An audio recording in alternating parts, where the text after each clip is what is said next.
I know we usually think of shame as like sexual misconduct, and a lot of times, I've read Sam Jolman's book. I would highly recommend everyone check that book out, The Sex Talk You Never Got. And a lot of times the things people get into started something they never asked for, and something they didn't invite into their life, and something they didn't understand.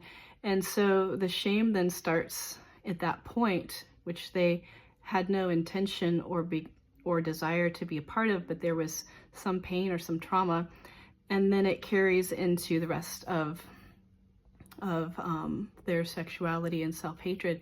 And so the knowledge of good and evil is then suddenly seeing the body as evil, or your sexuality as evil, or the beauty of the body as evil rather than good.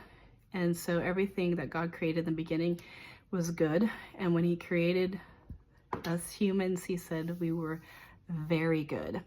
And so when we start to agree with judgment, and when we start to agree with those lies about our identity, then we start to judge everything as good and evil, including ourselves, and we have to reject that part of ourselves, wherever that lie began, which usually had nothing to do with an intention from yourself. And then there's